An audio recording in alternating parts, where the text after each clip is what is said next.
کسی ایک موقع پر اس نے مولا علی نہیں بولا.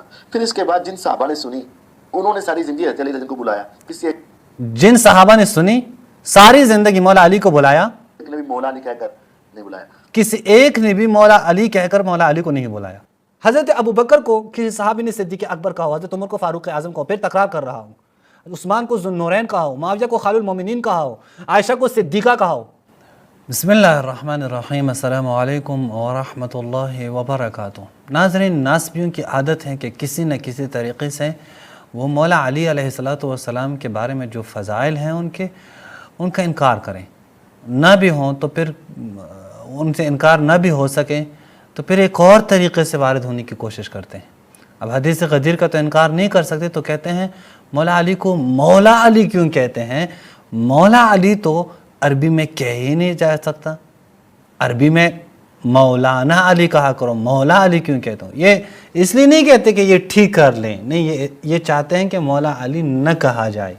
دراصل اس لیے کہتے ہیں, یعنی اگر ان کا غم اور درد یہ ہوتا کہ نہیں ایک درست لفظ عربی قواعد کے مطابق وہ پڑھا جائے تو آپ کو معلوم ہوتا کہ واقعی ان کا یہ ہدف ہے, ان کی گفتگو سے پتہ چلتا. لیکن نہیں, یہ چاہتے ہیں حتیٰ اب مولا علی بھی نہ کہیں, مولا علی اب نہ کہیں. اس لیے تو طارق جمیل کے خلاف, طارق جمیل صاحب کے خلاف ان لوگوں نے بڑا شور مچایا تھا ناسبیوں نے کہ کیوں مولا علی کہا. تو اب یہ ایک اور طریقے سے آئے کہ مولا علی کہنا عربی قواعد کے مطابق ٹھیک نہیں ہے. ذرا ان کو سنتے ہیں, سن لیں ذرا. نہیں کر سکتے. تو ایک چھوٹا سا سوال ہے, جس صحابی نے یہ حدیث بیان کی اس پوری حدیث میں اس نے حضرت علی رضی اللہ عنہ کا نام کئی مرتبہ لیا, لیکن کسی ایک موقع پر اس نے مولا علی نہیں بولا.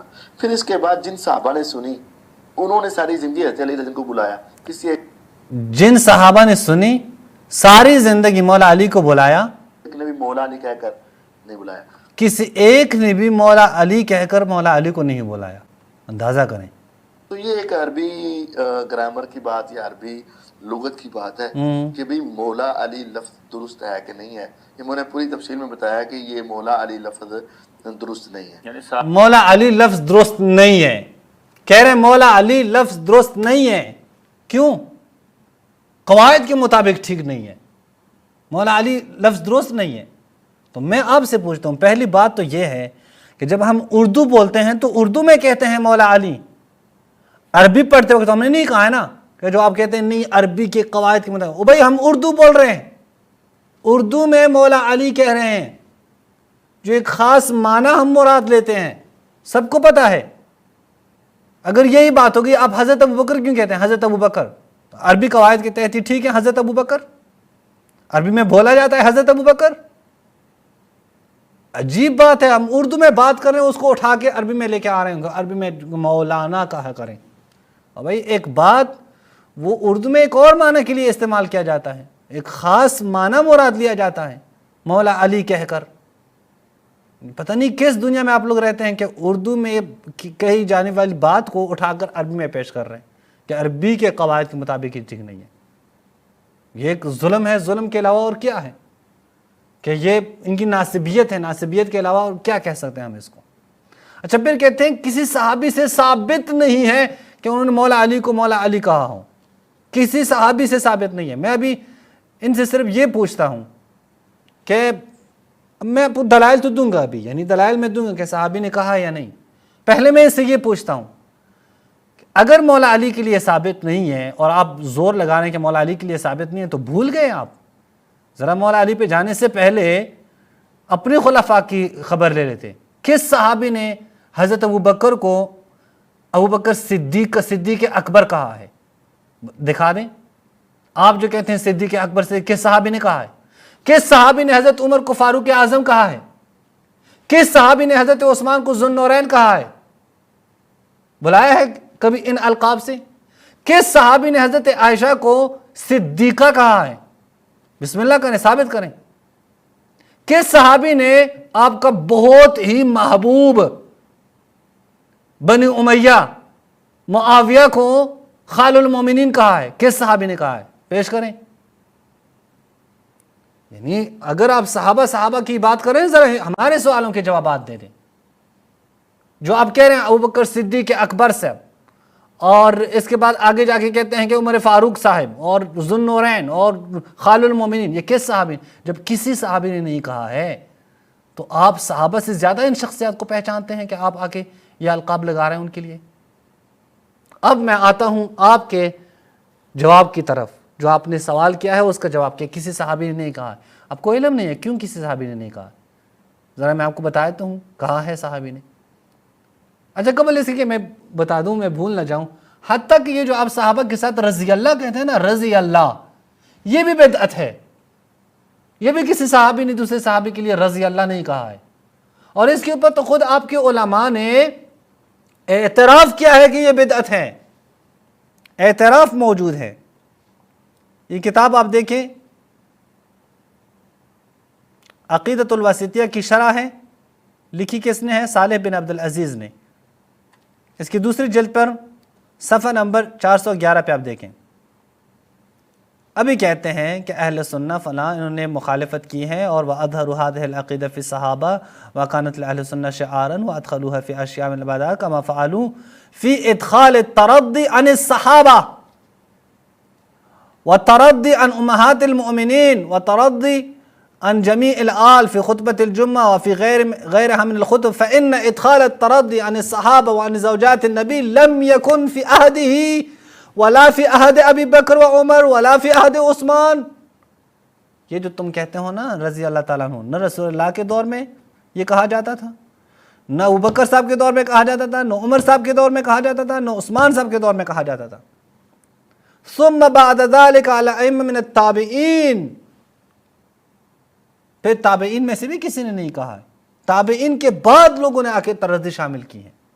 ذرا اس کی خبر لے لیں سر، یہ تو آپ کا اپنا عالم ہے جو مان رہا ہے، یہ آپ کا اپنا عالم اس کا اعتراف کر رہا ہے، غیر مقلد صاحب۔ غیر مقلدین کو اتنا معلوم نہیں ہے، یعنی آپ جب کہتے ہیں قرآن و حدیث، قرآن و حدیث، اہل الحدیث، اہل الحدیث، تو آپ کو پھر پتہ نہیں ہے کہ احادیث میں اور جو آپ کے ہاں قرون اولا ہیں، اس زمانے میں تو آپ کے ان صحابہ کے لیے تو ترضی بھی ثابت نہیں ہے کہ رضی اللہ عنہ ثابت کریں، جو جائے کہ اب دیگر القاب۔ اب آتے ہیں ان کے اپنے جو ان نے اعتراض اٹھایا اس کی طرف، کہ مولا علی کے لیے تو کسی صحابی نے نہیں کہا ہے۔ سر مولا علی کے لیے کہا ہے، لیکن چونکہ آپ لوگوں کے وہ تعصبانہ نگاہ ہے، آپ ناسبی ہیں تو ناسبیت کو نام رکھ لیں بھی اپنے اوپر اہل حدیث، پھر بھی وہ کیا کرتے ہیں؟ حدیثوں سے بے خبر ہوتے ہیں۔ یہ مسند احمد ہے، مسند احمد، حدیث نمبر ہے 23563۔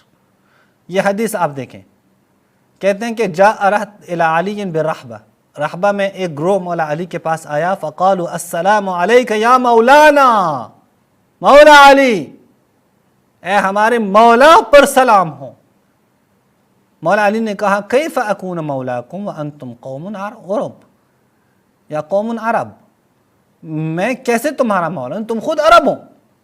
قالوا سمعنا رسول اللہ صلی اللہ علیہ وآلہ یوم غدیر خم یقول من کنت مولاہ فإن هذا مولاہ، یہیں سے استدلال کرتے ہوئے کہہ رہے ہیں مولانا۔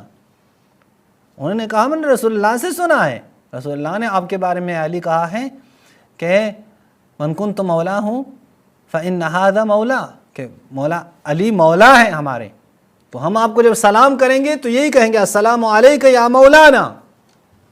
آپ کہہ رہے ہیں کسی صحابی نے نہیں کہا ہے، کہا ہے، یہ دیکھیں صحابی نے بیان کیا ہے۔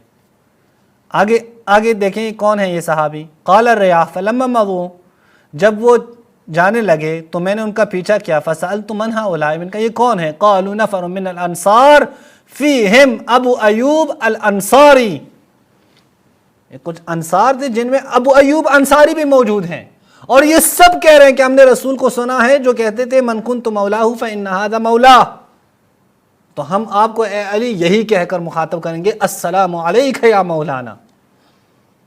یہ تو ثابت ہوا، مولا علی کے بارے میں ثابت ہوا کہ مولا، وہ صحیح سند کے ساتھ ہے، حتیٰ آپ کے اپنے عالم نے بھی کہا ہے اسنادہ صحیح، شعیب ارنوت نے کہا اس کی سند صحیح ہے۔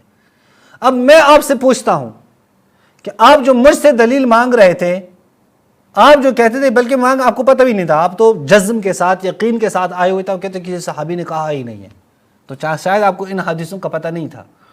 تو یہ تو ثابت ہو. آپ میرے جو سوالات ہیں وہ آپ کے اوپر قرض ہے آپ کے اوپر.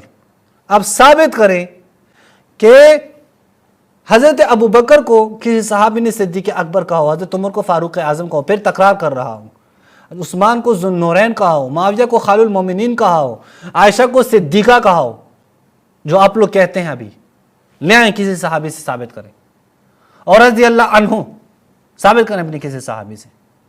قطعاً ثابت نہیں کر سکتے, ناممکن ہے آپ لوگوں کے لیے کہ آپ لوگ ثابت کریں. بلکہ جو صحابہ سے ثابت ہیں وہ تو بہت خطرناک ہیں, دکھا دوں آپ لوگوں کو کہ اس پہ آپ عمل بھی نہیں کر سکتے. جو صحابہ سے ثابت ہے اس پہ عمل نہیں کر سکتے. یہ ہے مصنف عبد الرزاق. مصنف عبد الرزاق دیکھیں, ابن سیرین کہتے ہیں کہ جب یہ آیت قل اللہ یفتیکم فی الکلالہ یہ آیت نازل ہوئی تو رسول اللہ راستے میں تھے, ان کے سائڈ پہ حذیفہ بن یمان بھی تھے, اور آگے پھر کہتے ہیں کہ جب عمر بن خطاب کو پتہ چلا وہو یسیر خلف حذیفہ, وہ حذیفہ کے تھوڑے پیچھے جا رہے تھے. فلما استخلف عمر سأل حذیفہ عنہا, جب عمر خلیفہ بنا تو اس نے حذیفہ سے اسی آیت کے بارے میں پوچھا, اور کہ اس کی تفسیر کیا ہے. فقال له حذیفہ واللہ انک لأحمق, انک لأحمق. حذیفہ نے کہا اے عمر اللہ کی قسم تم کیا ہو, ایک احمق ہو. واللہ کہا ہے, خدا کی قسم بھی کھائی ہے, خدا کی قسم بھی کھائی ہے, تم ایک احمق ہو, بے وقوف ہو. اب حذیفہ کی سیرت پہ عمل کرتے ہوئے, آپ تو کہتے ہیں صحابہ نے نہیں کہا, تو صحابی نے کہا ہے, اس کے اوپر عمل کرتے ہوئے آج کے بعد حضرت عمر کے نام کے ساتھ آپ فاروق اعظم مت کہا کرو, اے غیر مقلد عالم مت کہا کرو. آپ حذیفہ کی سیرت پہ عمل کرتے ہوئے صحابی کی سیرت پہ عمل کرتے ہوئے, چونکہ صحابہ سے ثابت نہیں ہے فاروق اعظم کہا ہو, تو صحابی کی سیرت پہ عمل کرتے ہوئے آپ یہاں پہ کیا کہا, جب بھی حضرت عمر کا نام تو احمق ساتھ لگایا کرو, کیونکہ صحابی کی یہی سیرت ہے. والسلام علیکم ورحمۃ اللہ وبرکاتہ.